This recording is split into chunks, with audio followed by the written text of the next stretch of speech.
ذی الحجہ کا چوتھا کام 10 ذی الحجہ کا چوتھا کام طواف زیارت ہے۔ یہ حج کا فرض ہے۔ طواف زیارت 10، 11، 12 ان 3 دنوں میں کبھی بھی کر سکتے ہیں۔ رمی، قربانی اور حلق ان تینوں سے پہلے بھی، درمیان میں بھی اور بعد میں بھی کر سکتے ہیں۔ البتہ افضل یہ ہے کہ طواف زیارت رمی، قربانی اور حلق کے بعد کیا جائے۔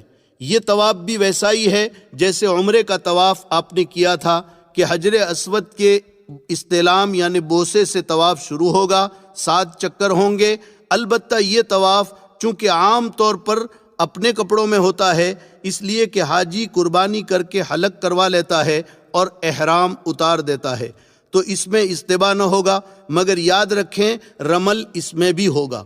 لیکن اگر قربانی کر کے آپ نے حلق نہیں کیا اور احرام میں ہی آ کر طواف زیارت کر رہے ہیں یا رمی اور قربانی سے پہلے طواف زیارت کر رہے ہیں تو 7 چکروں میں استباح ہوگا، یعنی داہنے بغل سے احرام کی چادر نکال کر بائیں کندھے پر ڈالیں گے، جیسے شروع میں عمرے کے وقت آپ نے کیا تھا۔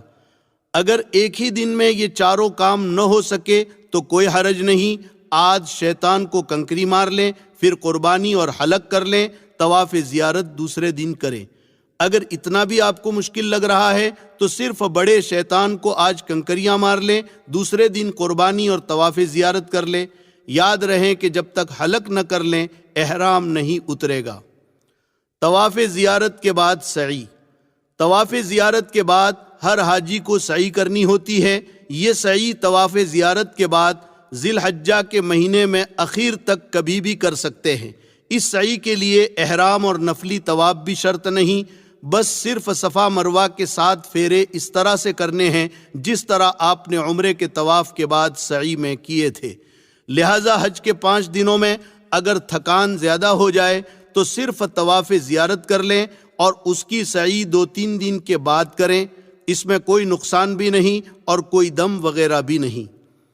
عورتوں کے لیے ایک اہم مسئلہ، اگر حج کے دوران عورت کو مخصوص ایام شروع ہو جائیں تو وہ حج کے تمام امور ادا کرے، صرف طواف زیارت اس وقت تک نہ کرے جب تک پاک نہ ہو جائے اور نہ اس حالت میں حرم میں داخل ہوں۔